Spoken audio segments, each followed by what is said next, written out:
अपन लोग भी चिंता नहीं करते हैं, उस बेटे को बुला दो, उस बेटी को बुला दो, फलाने का मुंह दिखा दो, पोता को ला दो। अरे परमेष्ठी याद दिला दो कि 4 शरण हैं, कोई शरण नहीं है। हम लोग शमशान के आगे तक नहीं जाएंगे। याद कराओ, प्रत्येक दिन घर में 12 भावना क्या पाठ करो कि देव धर्म के गुरु के अलावा कोई शरण नहीं है, स्वयं की आत्मा ही शरण है और व्यवहार में परमेष्ठी शरण है। लेकिन ऐसी शरण का कौन ख्याल करता है? अपने छोटे छोटे से बच्चों को कोई की मौत देख लो, बोले बेटा अंदर हो जा। क्यों अंदर हो जाओ? दिखाओ उसको, घुमाने के लिए शमशान ले जाओ। बेटा एक दिन यही मेरा और तेरा ठिकाना है, एक कोठी बंगले छूट जाएंगे, लेकिन जीते जी छूट जाएंगे तो ज्ञानी कहलाओगे और मर के छोड़ोगे तो मूर्ख कहलाओगे। क्योंकि सिर्फ इतना सा तो फर्क है, जो जीते जी समझ जाता है रहस्य, वो घर में रहते हुए भी ऐसे रहता है जैसे वैरागी रहता है। क्योंकि नाव पानी में रहे, नाव पानी में रहे तो स्वयं तिरती है और दूसरों को तिराती है, और नाव में पानी आ जाए तो स्वयं डूबती है, दूसरों को डुबाती है। हमारे मन में घर नहीं आना चाहिए। हम घर में रहें कोई बात नहीं, लेकिन एक बात याद रखें कि ये सराय खाना है, ये थोड़े से दिन को मिला है, एक दिन यहाँ से जरूर जाना है। मौत की झकझोर आंधी जिस दिन भी टकराएगी, मौत की झकझोर आंधी जिस दिन भी टकराएगी, दम की दम से ही हमारा टूट कर गिर जाएगी। क्योंकि कहते हैं मौत से गाफिल ना हो, मौत से गाफिल ना हो, वो तो एक दिन आएगी, फिर तुझे एक एक सांसों को तरसाएगी, तू देखता ही रह जाएगा और वो तुझे ले जाएगी, वो तुझे ले जाएगी। यहाँ देखो कोई 100 साल से ज़्यादा का हो जाए तो अपन आश्चर्य करते, वो अभी तक हैं क्या? गए नहीं हैं, यानी चले जाना चाहिए इतने दिनों तक। लेकिन अपन बेईमान है, कोई जवानी में चले जाए, बोले अरे उम्मीद ही नहीं थी अभी तो चले जाएंगे। अरे प्रत्येक क्षण सोचो, ये पानी का बुलबुला है, ओस बूंद ज्यों गले धूप में बा अंजलि पानी, छिन छिन यौवन छीन होते क्या समझे प्राणी। प्रत्येक क्षण आयु के निषेध खत्म हो रहे हैं, प्रत्येक क्षण हम अविची मरण मर रहे हैं। किसी दिन एक दिन मौत नहीं आती है, मौत तो देह ड्रेस और एड्रेस बदलने का नाम है।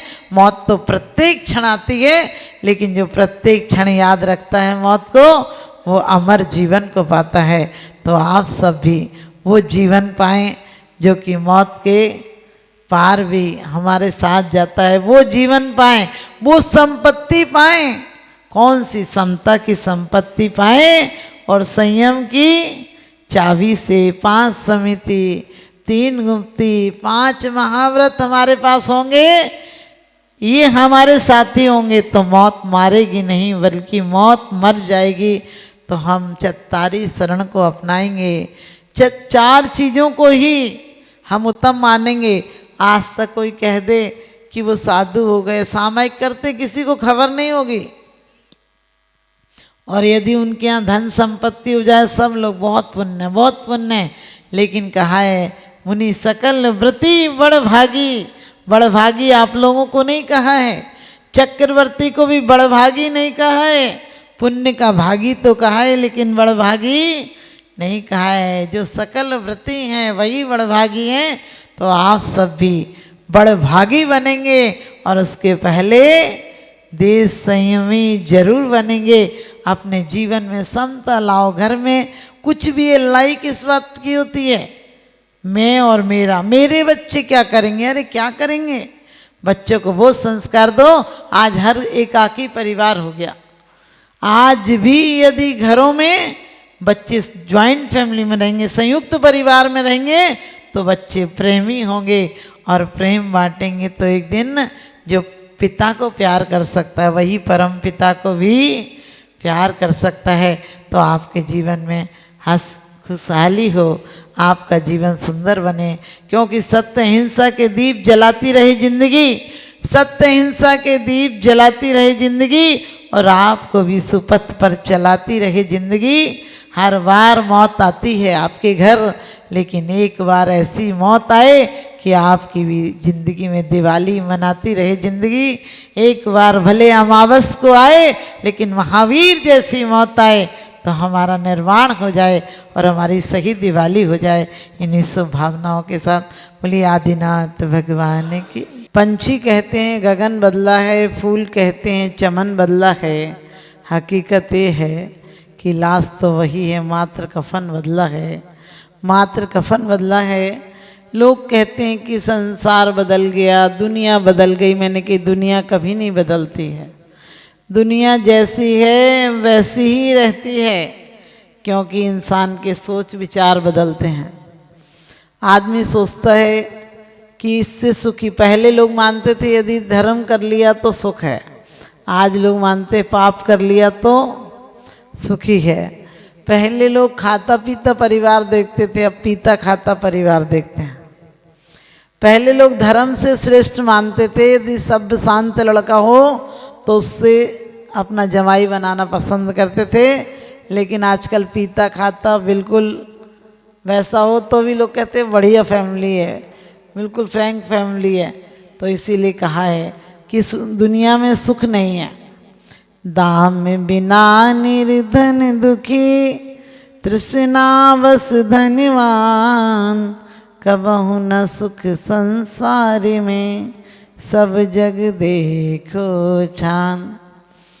आपने देखा होगा शहर वाले कहते हैं गांव वाले मज़े में हैं, बहुत अच्छे से रह रहे हैं, शांति से रह रहे हैं, इन्हें कोई चिंता नहीं है।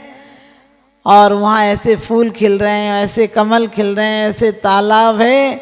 लेकिन गांव वालों से कभी पूछो कि तुम सुखी हो क्या, कहेंगे क्या है, धूल धमास में रह रहे हैं, गांव में पड़े हैं, मेहनत मजूरी कर रहे हैं, मुश्किल से बच्चे पाल रहे हैं, कहाँ सुख है। क्योंकि गांव वालों को शहर वाले सुखी लगते हैं, शहर वालों को गांव वाले सुखी लगते हैं। नौकरी वालों को क्या धंधे वाले अच्छे लगते हैं कि इनके धंधे हैं, जब चाहो जितना दान दे दो, जब चाहो जहाँ चाहे निकल जाओ। और बिजनेस वालों को सर्विस वाले अच्छे लगते हैं, बोले इनको बंदी बंधाई तो आ रही है, इन्हें कमाने की चिंता नहीं। अफसर को नौकर सुखी लगता है और नौकर को अफसर सुखी लगता है। कुछ नहीं करता, आता है 2 साइन मारता और चला जाता है, लेकिन अफसर को लगता है कि ये नौकर मेहनत मजूरी कर रहा है, मुझसे अच्छा, मुझे तो इतनी सारी टेंशनें हैं। क्योंकि हर इंसान दुखी है। बच्चे सोचते हैं बड़े हो जाएं और बड़े सोचते हैं बच्चे हो जाएं, क्योंकि कहते हैं जिंदगी का पूछा गया सवाल, बार बार पूछा गया सवाल का जवाब मिल गया। क्या होना चाहता है, फिर से बच्चा होना चाहता है, यानी फिर से बच्चे जैसा हो जाएं। हमारे आचार्यों ने कहा भी है कि जिनके बालक के समान दिल हो जाएंगे वो जीवन में सुखी हो जाएंगे, और वरना कहीं सुख नहीं है। 12 भावना में अपन ने पढ़ा भी है, जन्म मरण और जरा रोग से सदा दुखी रहता, द्रव्य क्षेत्र और काल भाव व परिवर्तन सहता, छेदन वेदन नरक पशुगति बदबंधन सहना, और राग उदय से दुख सुरगति में कहाँ सुखी रहना। भोग पुण्य फल हो इंद्री, क्या इसमें लाली, कुतवाली दिन 4 वही फिर खुरपा और जाली।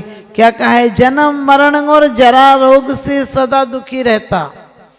हमें यदि वैसी बीमारी नहीं हो तो मौत सबसे बड़ी बीमारी है, जन्म सबसे बड़ी बीमारी है। जन्म कोई आसानी से नहीं होता है।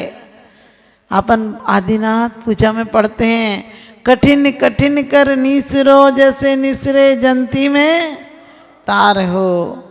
और जब गर्भ में रहे तो लोग कहते हैं बच्चा आराम से रहा, कभी विचार किया करो कैसे स्थान में रहना पड़ा हमें, कितना गंध युक्त, और वो भी उल्टे लटकना पड़ा।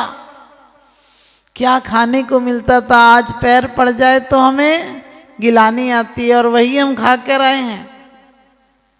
हमारा तन किस चीज़ों से बना है, तो कहते हैं उन दुर्गंध युक्त पदार्थों से तो बना है।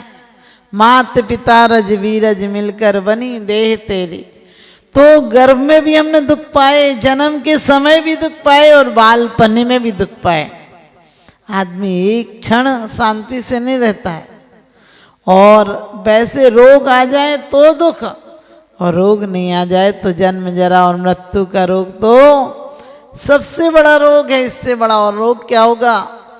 जन्म में भी तकलीफ होती है और बुढ़ापे में भी तकलीफ होती है, और मरते टाइम तो एक एक प्रदेश आत्मा के जब निकलते हैं तो तड़प तड़प कर निकलते हैं। बहुत कम लोग हैं जो संसार में शांति पूर्वक मरते हैं। संसार के स्वरूप को जो समझ लेते हैं वो मोक्ष जाते हैं, बाकी तो संसार में ही चक्कर लगाते हैं। तो कहते हैं द्रव्य क्षेत्र और काल भाव भव परिवर्तन सहता। हमने क्या किया है? द्रव्यगत नरक गति में गए तो वहाँ के द्रव्य ऐसा था, द्रव्य भी ऐसा था, भाव भी ऐसे थे। लोग कहते हैं सम्यक दृष्टि तो नरकों में सुखी। अरे नरक जन्नतों से वेदनाएं हैं, नरक जन्म संक्लेश है उसको। ये बात अलग है, कहीं श्रद्धान पड़ा हुआ है कि मेरे कर्मों का फल है, लेकिन दुख कितने हैं सोचो। हमें यहाँ जरा सी गर्मी लगती है तड़प जाते हैं, रजाई से बाहर हाथ निकालने का आप लोग का मन नहीं करता होगा। और नरक गति में कितने दुख सहे हैं हमने सहे। हम सोचते हैं दूसरों ने सहे हैं, नहीं, हमारी आत्मा ने खुद कितनी व्याधाएं। और 1-2 वर्ष नहीं, 1000 करोड़ वर्ष नहीं, अरब खरब वर्ष नहीं, पल्लों अनंत, कहते असंख्यात पल्लों का एक सागर होता है। और हम और आपने 33 सागर पल्ल का हिसाब गिनती नहीं लगा सकते हैं। क्यों? क्योंकि 2000 कोस का गड्ढा भरो और उसमें से एक 100 वर्ष बाद एक बाल निकालो, और वो भी इतना छोटा बाल जिसका दूसरा टुकड़ा नहीं हो। जब वो गड्ढा खाली हो जाए तो व्यवहार पल, उद्धार पल, अद्धा पल, और फिर ऐसे वो अद्धा पल के कई मिला दो, कई करोड़ गुने पल मिला दो, तब एक सागर होता है। और हम और आपने सागरों पर्यंत ऐसे दुख सहे।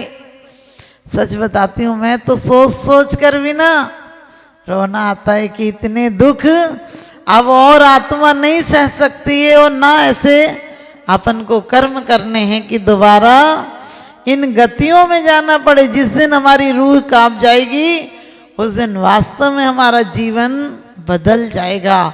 अभी तो तेरी मेरी, इसकी उसकी, सम्मान अपमान, हानि लाभ, इन चक्करों में पड़े रहते हैं।